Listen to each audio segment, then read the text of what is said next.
Good day, ladies and gentlemen, and welcome to the Agilysys Fiscal 2024 Third Quarter Conference Call. As a reminder, today's conference may be recorded. I would now like to turn the conference over to Jessica Hennessy, Senior Director of Corporate Strategy and Investor Relations at Agilysys. You may begin. Thank you, Justin, and good afternoon, everybody. Thank you for joining the Agilysys Fiscal 2024 Third Quarter Conference Call. We will get started in just a minute with management's comments, but before doing so, let me read the safe harbor language. Some statements made on today's call will be predictive and are intended to be made as forward-looking within the safe harbor protections of the Private Securities Litigation Reform Act of 1995, including statements regarding our financial guidance. Although the company believes that its forward-looking statements are based on reasonable assumptions, such statements are subject to risks and uncertainties that could cause results to differ materially. Important factors that could cause actual results to vary materially from these forward-looking statements include the hospitality industry's need for technology solutions, our ability to drive sales and increase market share, our ability to increase profitability, and the risks set forth in the company's reports on Form 10-K and 10-Q and other reports filed with the Securities and Exchange Commission. As a reminder, any references to record financial and business levels during this call refer only to the time period after Agilysys made the transformation to an entirely hospitality-focused software solutions company in fiscal year 2014. With that, I'd now like to turn the call over to Mr. Ramesh Srinivasan, President and CEO of Agilysys. Ramesh, please go ahead. Thank you, Jess. Good evening. Welcome to the fiscal 2024 third quarter earnings call. Joining Jess and me on the call today at our Atlanta headquarters is Dave Wood, our CFO. Let me first cover sales before discussing revenue and other details. We measure selling success and sales in annual contract value terms. With respect to sales, I don't want to confuse matters between calendar and fiscal years, but please allow me to make one quick comment. Calendar 2023, that is, the period from January to December, was our best ever calendar sales period. Calendar 2023 was an extraordinarily successful 12-month period for selling success, and we think the pace of sales will only get better in the future. Now, switching back to fiscal year. As we have reported before, the previous fiscal year, FY 2023, the period from April calendar 2022 to March calendar 2023, was our best fiscal year for sales success. Sales at the end of the first 3 quarters of this fiscal year, FY 2024, is progressing ahead of last year's pace. Compared to the first 3 quarters of the previous fiscal year, sales during the first 3 quarters of fiscal 2024 has seen significant year-over-year, year-to-date improvements across the Asia-Pacific region and in the U.S. across the hotels, resorts, and cruise ship verticals. Sales from gaming casinos continues to be a major strength area for us and remains the number 1 vertical in terms of overall sales value.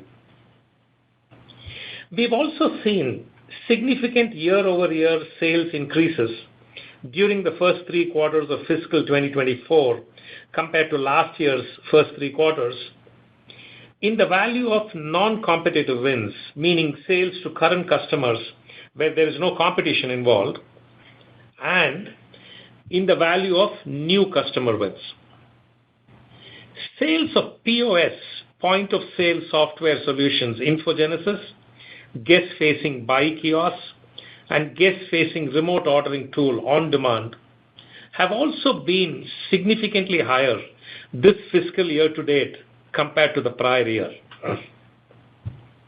While sales of certain property management system PMS products and related add-on modules have done better this year, there are other PMS modules which are yet to pick up momentum. We like our fiscal 2024 sales momentum and expect to do even better in the future now that our products are at an excellent spot, and we are steadily increasing the number of customer success stories based on the use of the re-engineered modern versions of the products and new modules created. Now that we are in the process of moving past the product re-engineering phase in our journey to become a world-class hospitality-focused enterprise software provider, our next objective is to create good reference customers who are seeing success with our new and integrated product ecosystem and are willing to discuss it with others. And that number continues to increase with every passing month. In fact, in the upcoming March 18th to 21st annual user conference, we are dedicating an entire breakout session track for customers who are going to talk about their success stories with our recent product innovations. While on the subject of the user conference, with about 8 weeks to go, the number of customer registrations to attend the conference this year is about 25% higher than during the comparable time last year. During Q3 fiscal 2024, October to December, we added 18 new customers, and all but one of those deals were subscription-based. Though the number of new customers added each quarter remains steady for now, the average number of products sold to each customer this quarter is the highest level we have seen thus far. New customer PMS deals closed this quarter included an average of about 7 products each, while each POS deal included an average of 3.4 products, and overall, each new customer agreement included an average of 4.6 products. The average deal size sold to new customers during the first 3 quarters of fiscal 2024 was about 30%, was about 30% higher than the new customer average deal size last fiscal year. In annual contract value terms, we've already sold more value of sales to new customers during the first 3 quarters of this fiscal year compared to all of last fiscal year. During fiscal 2024 Q3, we also added 63 new properties which did not have any of our products before, but the parent company was already our customer. In terms of sales value to such new properties, this was our highest quarter since last fiscal year Q3. Of the 81 new properties added during the quarter across new customers and new properties of current parent customers, close to 90%, close to 90% were either partially or fully subscription-based. With respect to new product sales, there were 80 instances of selling at least one additional product to properties which already had at least one of our other products currently in use. These 80 instances involve sales of a total of 183 new products. We continue to have a long runway of sales and revenue growth ahead of us, both within the existing customer base and to new customers. Starting now, it's a matter of establishing our modernized state-of-the-art technology-based new products and modules at an increasing pace in the field and reaching the flywheel stage of our reputation growth. We now have the capacity to grow regardless of travel spend trends. If such trends are good, that will be great, and tailwinds are always helpful. But given our current very low market share, especially on the property management system, PMS side of our business, we can grow well even if such trends are not great. We've also set ourselves up well for growth across a broad base of possibilities in practically all the verticals we play in currently: gaming casinos, hotels, hotel chains, resorts, cruise ships, and managed food services, and are not dependent on 1 or 2 big wins. And of course, we have a long growth path ahead in international regions as well, given our current low market share. There too, it is a matter of establishing credibility and notoriety with more high-quality implementations. During the quarter, One of the biggest and most prestigious resorts to open in Asia in recent times, the Inspire Entertainment Resort in Incheon, South Korea, near the Seoul airport, opened successfully using a whole array of the most recent versions of our POS, PMS, and 7 Experience Enhancer add-on solutions for a total of 9 products implemented. It's also good to have our POS used at the ongoing Australian Open tennis tournament in Melbourne. I personally also enjoyed a few friends and acquaintances calling me to let me know that they noticed the Agilysys name at food outlets at the recently opened casinos in Las Vegas, Durango Station, and Fontainebleau, and also at one of the other major Vegas properties which hosted the recent CES show. At this property, the various food outlets are in the process of moving to Agilysys Infogenesis POS from a competing system, and some of the attendees noticed the Agilysys name, which was cool. Such spreading news of successful implementations and customer value creation using the most recent versions of our hospitality solutions ecosystem will be key to our future growth. Back to the topic of sales win during the quarter. There were 11 new core property management system PMS wins during the quarter across new customer, new site, and new product, making it among our best quarters in history in this regard. Still small numbers and very early days with our PMS business, but the momentum is building, given our PMS product strength has never been better than it is now. The core PMS products and related modules are there where we've always wanted them to be at, and now it is a matter of creating more great references in the field, which we are making good progress with. We are a credible presence in the PMS space now, and an increasing presence in most PMS RFP processes, like has been the case with most point-of-sale POS RFPs for many years. Once we get ourselves in the game, our end-to-end PMS ecosystem of products, all cloud-native, with the capability to also work on-premise, gives us great odds to win. We are competing against very well-entrenched PMS competitors who have dominated the space for a long time, but we are gaining ground. Increasing property management system PMS sales will also help sell more additional software modules, as there are about 4 times as many add-on modules with PMS as there are with POS. The significant PMS wins during the quarter included Mount Princeton Hot Springs Resort. This historic resort in Colorado has been in service for more than a century with several amenities and offering visits to natural hot springs. Mount Princeton selected core POS and PMS products along with several Experience Enhancer add-on software solutions.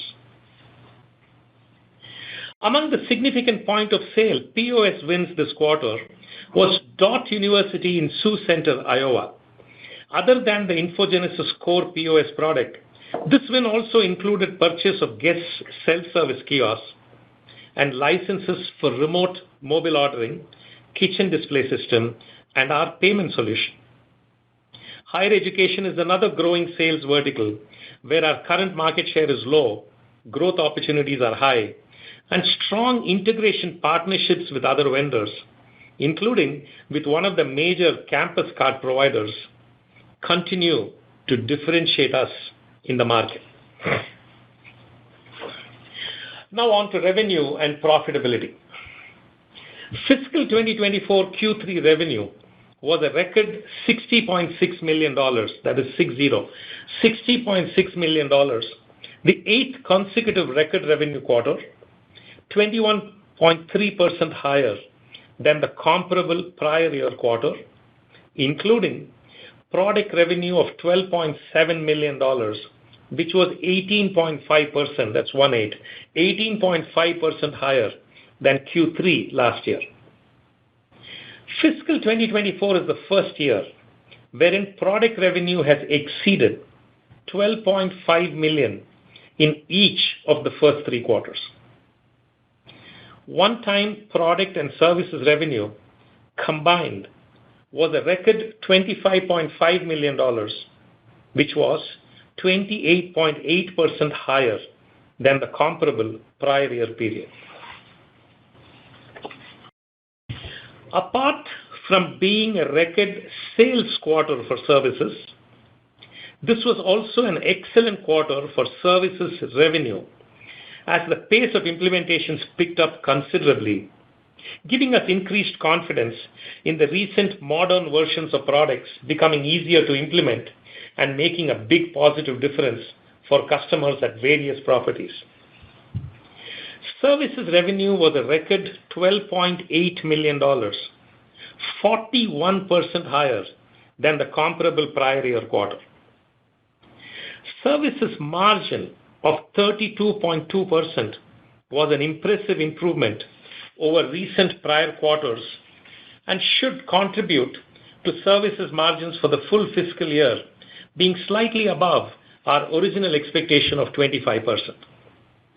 In addition, the extent of implementations completed in the field this quarter involving subscription revenue was the highest level we've achieved thus far, measured in terms of annual recurring revenue, ARR, worth of installations. That obviously augurs well for continued good future subscription revenue growth. Speaking of subscription revenue, fiscal 2024 Q3 subscription revenue grew 29.9% year over year to a record $19.5 million, that is 19, to a record $19.5 million, and overall recurring revenue grew 16.4%, 16.4% to a record $35.1 million. Subscription revenue constituted 55.6% of total recurring revenue compared to 49.8% Q3 of last fiscal year. In absolute number terms, subscription revenue grew by $4.5 million year over year, which is the highest level we've achieved till now. Comparing subscription revenue this quarter with the comparable quarter 2 years ago, total subscription revenue has grown by 67%. Subscription revenue from PMS and related additional modules have doubled in this 2-year period. Again, relatively small PMS subscription revenue numbers, no doubt, and we are only getting started with PMS growth now, but the trend is definitely encouraging. Further, PMS-related subscription revenue has grown as much in the first 3 quarters of this fiscal year as it did during the entire last fiscal year. Fiscal 2024 Q3 was our best quarter thus far for revenue from international regions. Again, small numbers, but encouraging progress with huge future growth potential. Improving implementation services efficiencies helped reduce our combined product, recurring revenue, and services backlog levels to about 85% of peak levels. We expect product revenue to be under a bit of short-term and ongoing pressure due to several reasons, including a lower starting product backlog and our POS systems now supporting all major operating systems, Windows, iOS, and Android, thereby giving customers more POS generic hardware options, including off-the-shelf consumer-grade tablets and sleek all-in-one handheld devices. This trend is good for our medium and long term and gives our POS products a clear competitive edge, but is expected to put some pressure on one-time product revenue. We have a good track record of managing well the J-curve involved in the shift to a subscription revenue-based cloud software company, and I'm confident we will manage as well the shift from even less hardware than the level we are at now and more subscription and other software in our revenue mix. We expect services and recurring revenue, including subscription revenue, to continue to do well. We remain confident of achieving the recently raised full fiscal year 2024 revenue guidance range of $235 million to $238 million. This should include continuing solid good subscription revenue growth. We expect full year fiscal 2024 subscription revenue growth to be comfortably in and slightly above the 28% guidance already provided. Fiscal 2024 Q3 adjusted EBITDA was 19.4%, that is 19.4% of revenue at $11.8 million, more than 35% higher than the previous highest level and the first time we have even exceeded the $9 million mark. Even after discounting for the fact that Q3 is normally a favorable quarter for us with respect to profitability due to the absence of various once-a-year trade shows and other once-a-year expenses, even after providing for all that, this was a good quarter for profitability as we continue to focus on achieving greater operational efficiencies. We expect full fiscal year 2024 adjusted EBITDA to be 15% of revenue, that is 15% of revenue, higher than the previously guided 14% level and our expectations of 13% going into the fiscal year.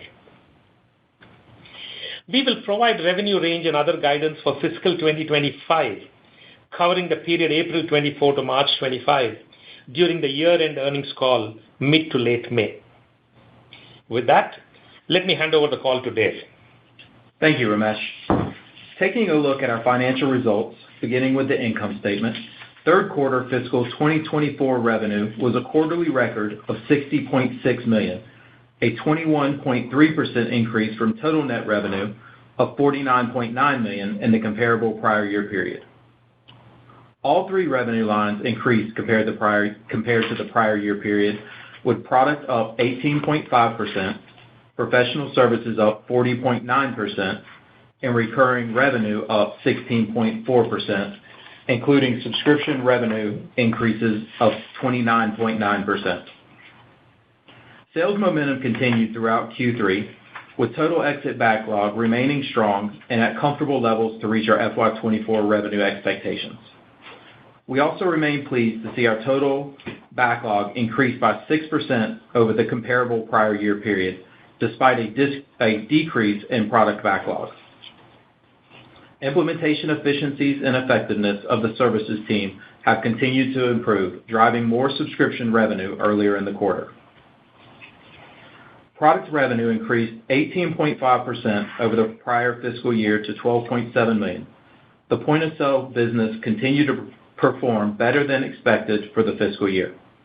However, we expect product revenue as a percentage of total revenue to continue to decline slightly and be in the $11 to $12 million range during our fiscal Q4.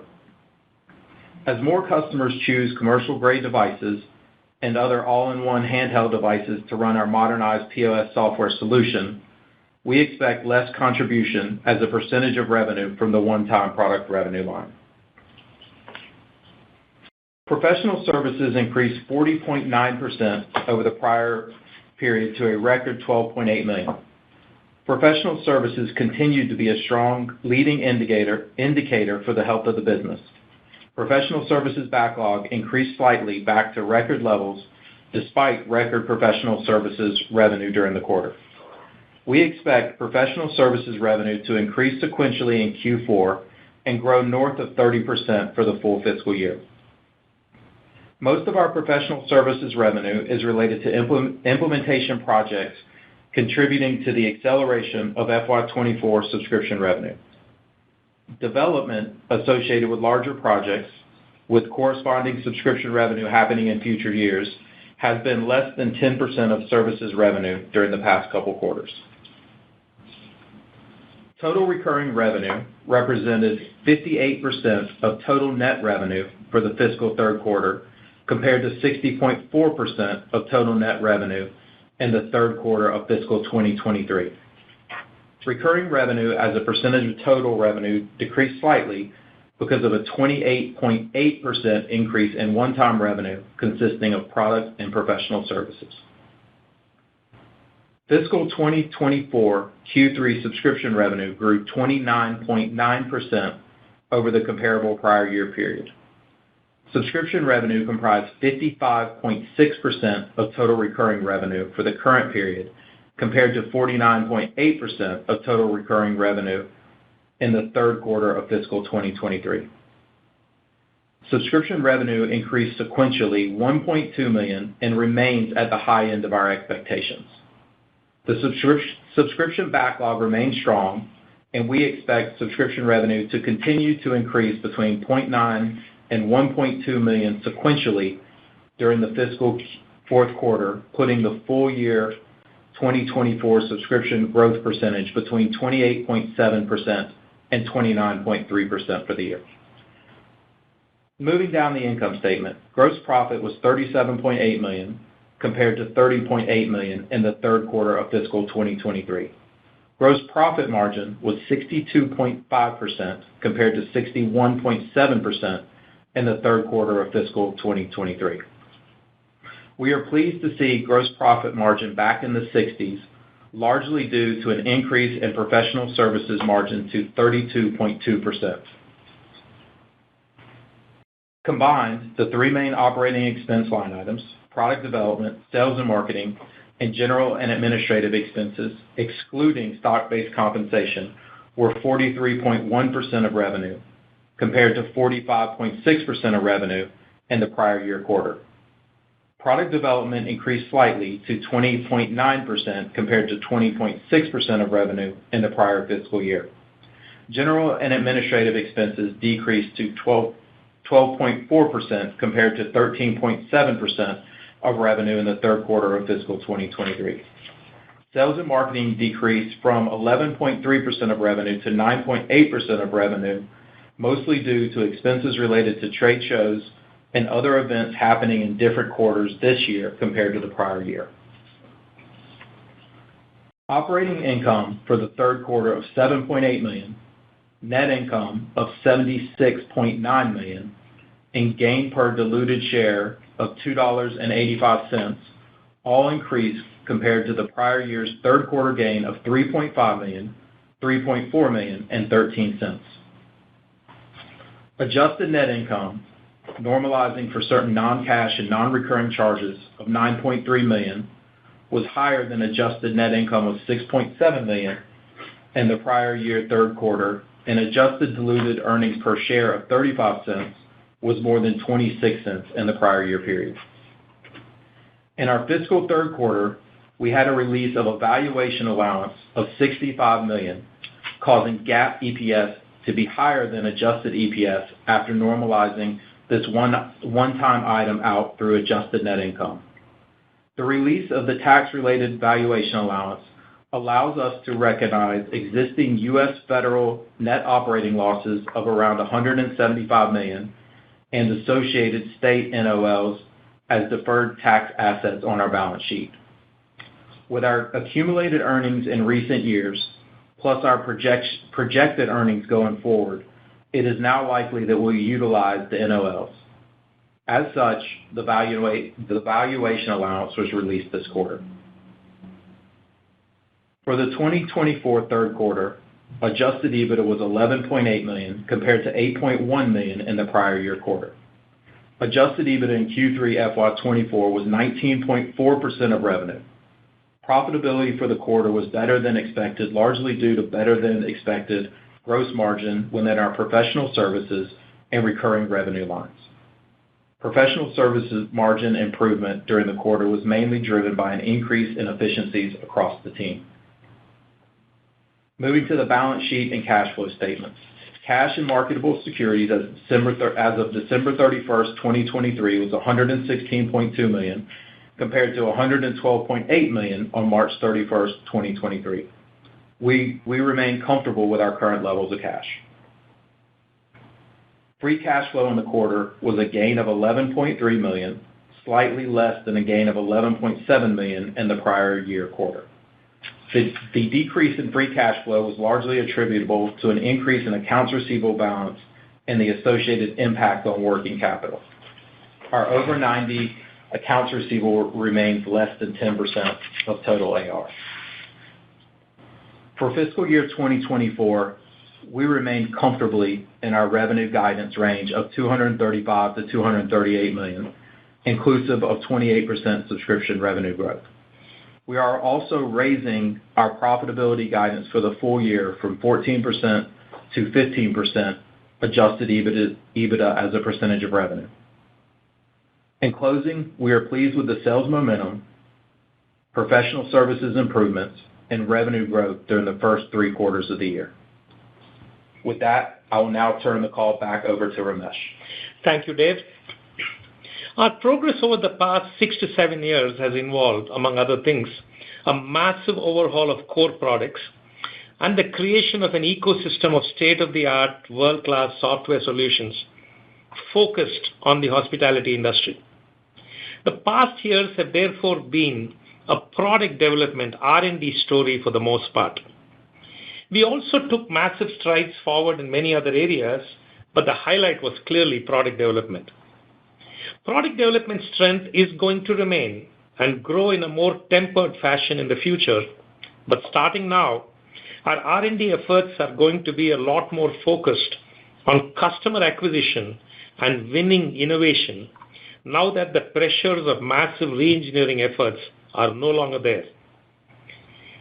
Now, the already built-up product development strength will focus on increasing our competitive advantages in each of the products and modules as they compete for best-of-breed selection versus a variety of competitors, and on enhancing the integrated ecosystem capabilities that very few competitors can match with us today.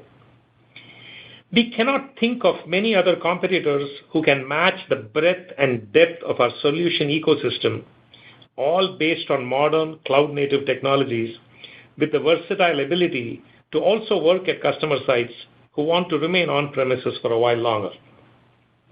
We have done well to fill the technology and functionality feature set innovation gap giant hole in this industry and are now well positioned to translate that into growth and business success.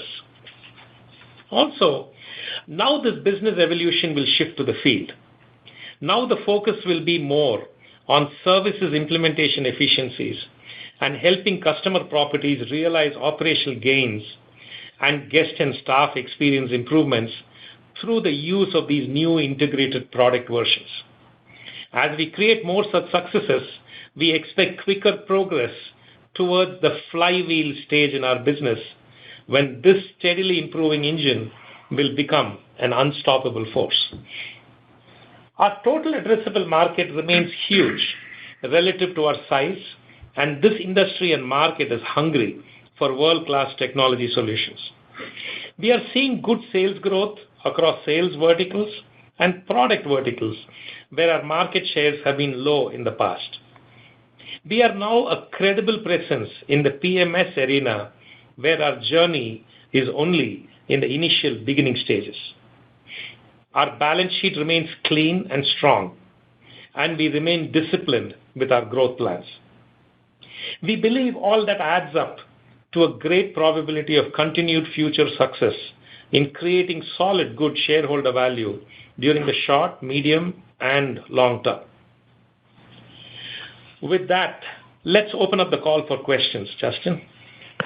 And thank you. As a reminder, to ask a question, please press star 11 on your telephone and wait for your name to be announced. To withdraw your question, please press star 11 again. Please stand by while we compile the Q&A roster.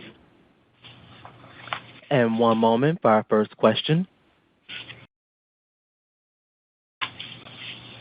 And our first question comes from Mayank Tandon from Needham. Your line is now open. Thank you. Good evening, Ramesh and Dave. I was just curious on the outlook for 4Q.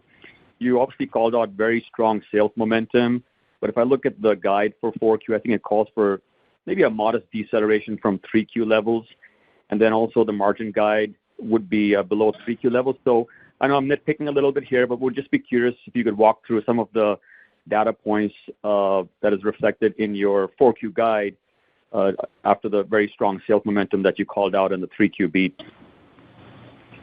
Yeah, thanks for the question. So we're expecting an acceleration in revenue in Q4. The commentary was really around the product line. We're seeing more of our product run on off-the-shelf products, so we're seeing a little bit of a decline in the product, but we're still expecting professional services to increase sequentially, and our subscriptions should still increase between $900,000 and $1.2 million, basically all leading to revenue being up probably around $1 million over where we are today. So we're still expecting a sequential increase in revenue, but there will be a little bit of a pullback on the product revenue line. So Mayank, when we started the year, our revenue expectation was $230 to $235 million. We then raised our guidance last quarter, $235 to $238, and nothing has changed there. That still remains the case, that we expect revenue to be $235 to $238 million, just like how we guided at the end of the last quarter. And on the margin side, there will be a little bit of a pullback in margin. I mean, Q3 is just from an OpEx standpoint is just a lower cost quarter. There's not as many trade shows. There's less accruals for unused PTO, and all that stuff kind of picks back in our fiscal Q4. There's more trade shows. So again, it'll pull back a little bit, but leaving the year higher than we exited last year, so north of the 15%. And again, as a reminder, we started the year thinking it'll be 13%, Mayank, and then we increased guidance to 14% EBITDA by revenue, and now we expect it to be 15% of revenue. So the margin capabilities of the company have steadily improved throughout the year. Got it. That's very helpful. And then as a quick follow-up, Ramesh, on the international side, I'm just curious, I'm sure the competitive landscape is different, the growth challenges are different. So what are the investments you're making to ensure that you win internationally? And you've had already good success, but to replicate what you've done in North America. So maybe if you could just talk about the investment levels and what are some of the key initiatives to, again, ensure that you have success abroad, just like you've had in North America, both on the PMS and the POS side. Yeah. So the biggest investment we made over the last 6-7 years has been in the products, because we wanted to make sure that the products are capable of competing effectively in international regions. And we built the products so that they are configurable, easily adaptable to the particular requirements of various countries, while the core product remains the same. So the first part of the answer to your question, the biggest investments we made in order to be more competitive and do better in APAC and EMEA especially, has been in the product. So that's where we started. So now the next stage of that evolution is greater investments in the services area, where we are doing one successful implementation after the other. And in our kind of business, right, in our kind of B2B enterprise software, you need reference customers, right? You need more and more reference customers. And we do have a lot of reference customers with our older versions, but we needed them in the newer versions. So that's what I mentioned, that Inspire Resort Korea is a big example of that. They went live in all our modern versions, and they're one of the top resorts to go live to get started in the recent past. So we are now focused on implementations and generating more high referenceable customers. In the meanwhile, we are also increasing our marketing investments in international regions, and we have recently expanded our sales staff, especially in the APAC region, where a couple of senior sales personnel, one of them from one of our competing companies, has joined us. So we are now investing in sales and marketing as well. So we have gone in that order, right? First, improve the products, make sure they are capable of being implemented and doing well in international regions. So that process is done. Now we are focused on creating successful implementations there. In parallel, we are also increasing our sales and marketing investments. That's all very helpful. Again, congrats on the quarter, and thank you for taking my questions. Thank you, Mayank. Yeah. And thank you. And one moment for our next question. And our next question comes from Matthew Van Vliet from BTIG. Your line is now open. Hey, good afternoon. Thanks for taking the question. I guess as you look at specifically on the PMS side of the pipeline here, I guess how much of the build and sort of record levels that you're seeing there would you attribute to just sort of the product now being more modern and more easily deployed and integrated with other systems? And would you lend any, I guess, support to the more halo effect of having won the Marriott deal and sort of getting into opportunities that might not otherwise have materialized? Yeah. Hi, Matthew. Yes, the Marriott deal has definitely given us credibility in the PMS area, no question, right? Because now there was a time before when we were not included in many PMS RFPs, and I can't blame customers for that.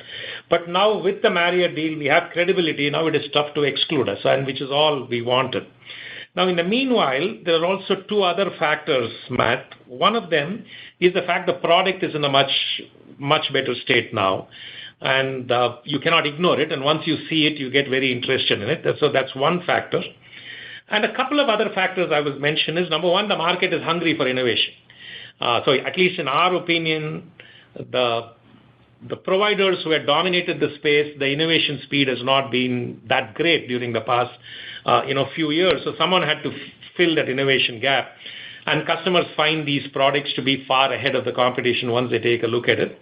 And the biggest factor also is we built an ecosystem of PMS products. It's not only the core PMS, it's also it's about 15 to 20 add-on experience enhancer modules around it. And many customers are preferring to reduce the number of vendors they deal with. It is not just a matter of making integrations easier. It is also a matter of pace of innovation. Like you come up with a good idea in golf or spa, and you want a corresponding change in the PMS, it's much easier for us to do all those changes in the next release, and customers love the fact. So I would say that the momentum that is building for us in PMS is attributable to all those reasons. One, the Marriott deal gave us credibility. Two, the product is competitively at a much better state, and we can answer yes to both being in the cloud and on-premise. Third, this industry has always become hungry for those kinds of good products. And fourth, of course, the ecosystem of PMS products we have built. All that is contributing to our momentum now, Matt. Okay, very helpful. And then, Dave, you mentioned that less than 10% of services revenue is coming from I presume Marriott, but the contracts that subscription will be in later years. Is that sort of the appropriate level we should think about in terms of the mix over the next several quarters as you get closer to the rollout there? Or should that uptick and I guess with that, how would you correlate that with utilization rates across the services organization more broadly? Yeah. So, I mean, it should stay less than 10%. I mean, as you would imagine, it'll go up and down on a quarterly basis. But the far majority of our, 90+% is non-large deal services working toward our subscription revenue. But yeah, it'll go up and down, but we're not expecting it to get larger than 10% in the next couple of quarters. And utilization of the services team has been really well. I mean, the best thing to point to there is the margin, right? I mean, we've seen over the last couple of quarters roughly a 10% margin increase in the professional services team, and a lot of that is just more billable work and less non-billable work as we work through some of our prior implementation efficiencies and just work through the backlog. And the crucial thing to keep in mind, Matt, is this should have been a record services quarter for us regardless, even without the influence of that product development related revenue. It would have been a record quarter for us. And year over year, it's improved by 41%. So only a part of that can be attributed to this product development work that we are doing. The main indicator here, Matt, the crucial thing is it's an indicator that our new products are settling down well in the field and are becoming easier and faster to implement, which is the biggest thing we take out of our services revenue quarter. Great. And then one last one quickly, if I could squeeze it in. As you look at the longer term, I guess, upside to margins that's potentially in the model here, anything limiting further upside as growth continues on the top line?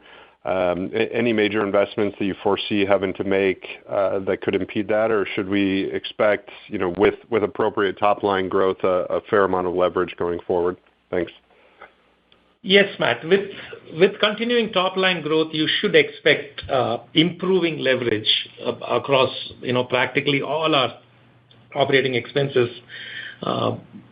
categories, you should expect improving operating leverage as we go along. But remember, from a quarter to quarter, I would not apply those rules. But on a year-over-year basis, this fiscal year, the next fiscal year, and so on, you should expect profitability levels to continue improving as our revenue levels improve. And especially on the R&D side of it, we have a fair amount of leverage. I mean, it is not as if R&D is going to go down, but it's going to be tempered. The R&D increases are going to be tempered compared to the revenue growth. And also, our gross margin is improving now. As recurring revenue becomes a higher proportion of our total revenue, and our services revenue becomes a higher proportion as well, you should expect overall our profitability to continue improving as our top-line revenue increases. Great. Thank you. And thank you. And if you would like to ask a question, that is star 11. Again, if you would like to ask a question, that is star 11. And one moment for our next question. And our next question comes from George Sutton from Craig-Hallum Capital. Your line is now open. Thank you. Ramesh, you mentioned that you grew subscription revenues 29.9%. I would like to give you a sell-side roundup and say congratulations for your 30% growth. I wanted to make sure, given that both Marriott and Hilton put out pretty positive indications about room growth today, so obviously the industry is growing very healthy.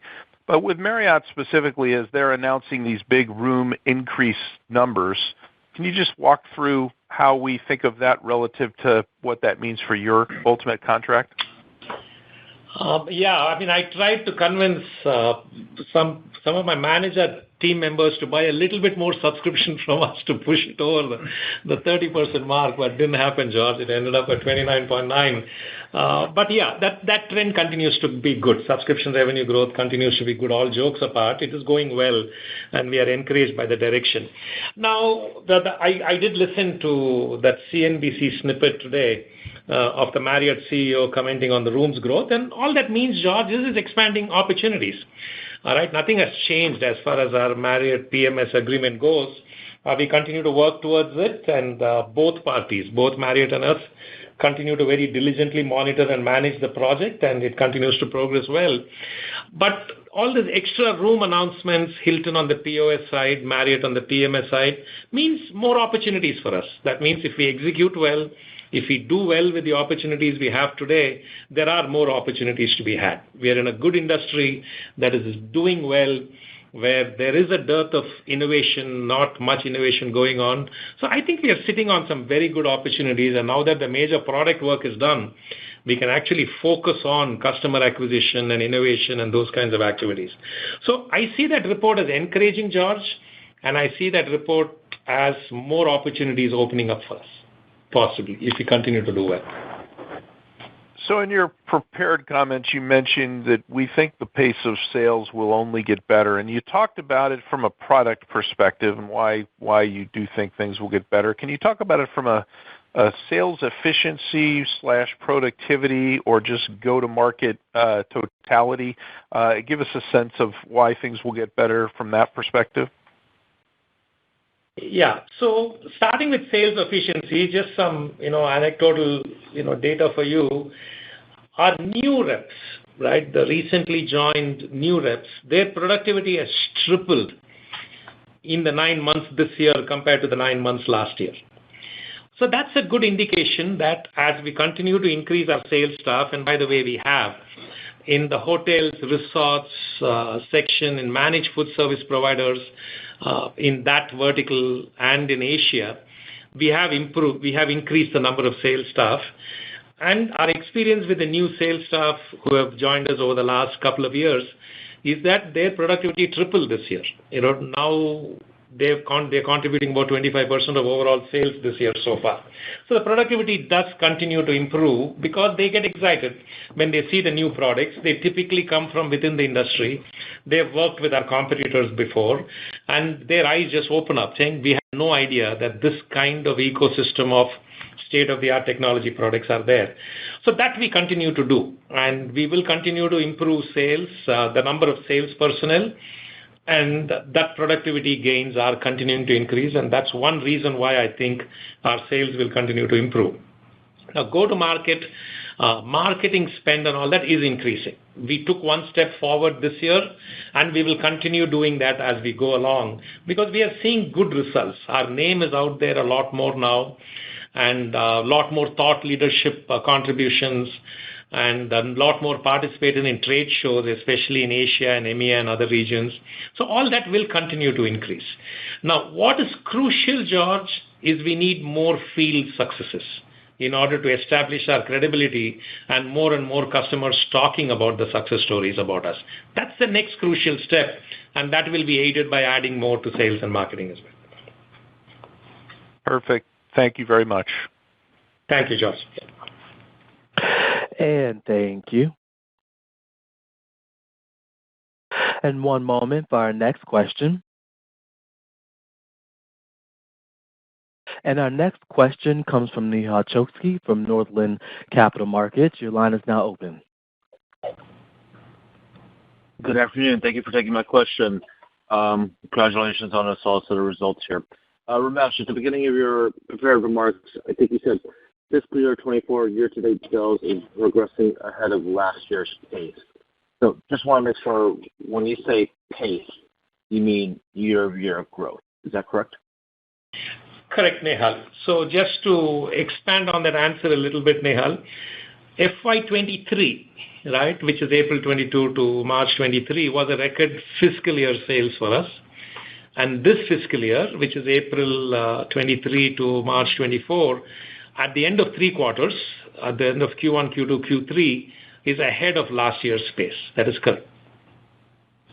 Okay. So basically you're seeing accelerating sales pace, which your definition of sales, I call it bookings, but you're seeing that accelerate independent of the market. I'm sorry? Independent of the deal. Correct. Yes, Nehal. Just to reiterate that deal is not counted in any of our sales numbers as yet. That we will start counting in sales when the individual properties start signing up with us. So that's not in any of our sales or backlog numbers that we generally report to you. So to come back to your original point, fiscal year 2024, when you compare Q1 to Q3 with fiscal year 2023, Q1 to Q3, this year is ahead. And by the way, fiscal year 2023 was our best fiscal year up to then. Great. Fantastic.